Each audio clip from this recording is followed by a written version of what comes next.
कोई भी उसके पास नारियल नहीं खरीद रहा। उस गांव के सारी गलियां ऐसे घूमती हैं कि उसके पैर भी थक गए। का बेटा, माँ भूख लग रहा है माँ, ऐसे पूछने पर उसे रोना आ जाता है और रत्तम्मा को पता नहीं चलता कि वो क्या करे। तब वो एक जगह उसकी बंडी रोककर एक नारियल काटकर, आज के लिए खाकर अपना पेट भर लो बेटा, कल अच्छा खाना खिलाऊंगी, ऐसे कहकर अपने बेटे को देखते हुए अपने जीवन को कोसती है।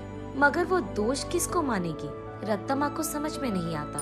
एक समय में रत्तम्मा बाकी गांव वालों की तरह ही छोटे मोटे कूली का काम करती थी, लेकिन उसे लगता है कि उसे उसका मेहनत का फल नहीं मिल रहा। इसी दुख में वो दिन गुजारती थी। कुछ ही दिन पहले रत्तम्मा का पति पी पी कर मर गया।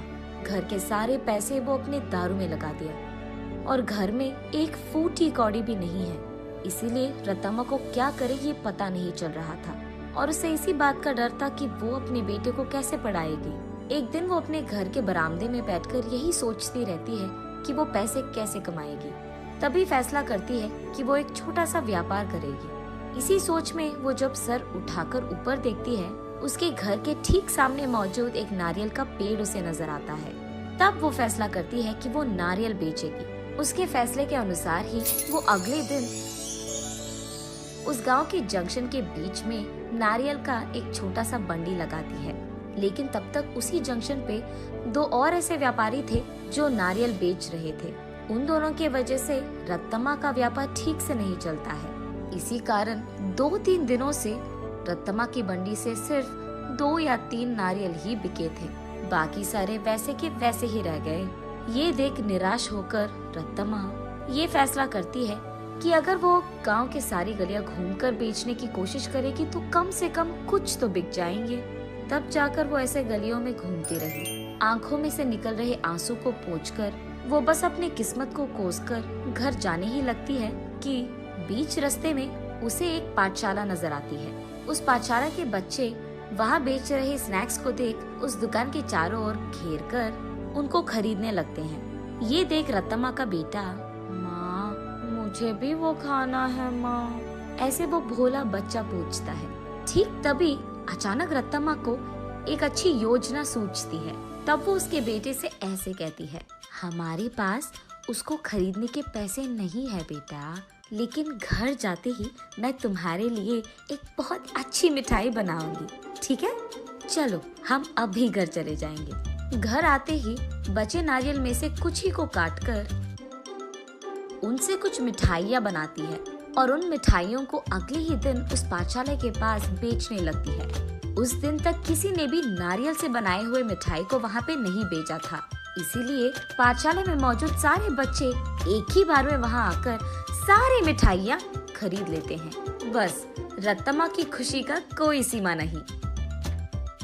घर जाते ही वो नारियलों से दूसरी तरह की मिठाई बनकर अगले ही दिन वहाँ आकर उसे बेचती है। पिछले दिन की तरह ही बच्चे वहाँ आकर सारी मिठाइयों को खरीद लेते हैं,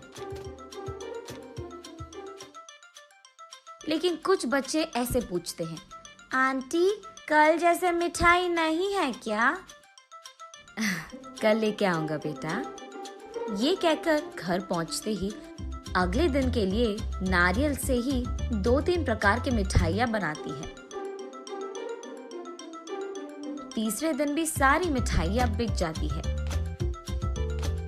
तब वहाँ मौजूद बाकी व्यापारी ये देख रत्तम्मा के पास आकर ऐसे कहते हैं, अम्मा कुछ मिठाइयाँ हमको भी बेचो, वो हमारे दुकान में बेचेंगे हम तुम्हें दुगना पैसे देंगे इनके लिए, ऐसे कहते हैं। ये सुनकर रत्तम्मा इस बार ज्यादा मात्रा में मिठाइयों को बनाकर अगले दिन वहाँ के व्यापारियों को बेचती है दुगने गुना में। बचे सारे पाठशाला के बच्चों को हमेशा की तरह बेचती है।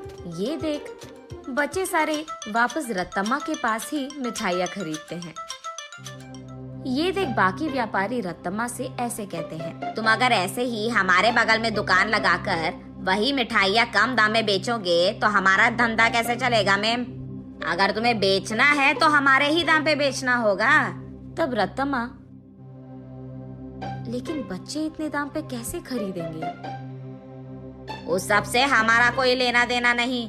अगर यहाँ धंधा करना है तो हमारी सुनो, वरना यहाँ से निकल जाओ। ऐसे कहते हैं। ये सुनकर रत्तम्मा उसके घर पहुंचकर बहुत सोचने लग जाती है। अगले दिन वो उस पाठशाला के पास एक बड़ा सा मिठाई का दुकान ही खोल देती है। उसमें सिर्फ नारियल से बनाई हुई मिठाइयाँ ही बेचती है। अब रत्तम्मा को किसी से कोई लड़ाई करने की जरूरत नहीं पड़ेगी। दूसरी तरफ रत्तम्मा की तरह नारियल से मिठाई बनाकर बेचने वाला उस गांव में और कोई नहीं था। अब इस कारण रत्तम्मा के मिठाई का दुकान सिर्फ बच्चे ही नहीं बल्कि सारा गांव जाता था। कुछ ही दिनों में रत्तम्मा अमीर बन जाती है और उसी पाठशाला में वो अपने बेटे को पढ़ाती भी है। ऐसे प्यार से वो उस नारियल के पेड़ को हर रोज पूछकर पानी डालती थी।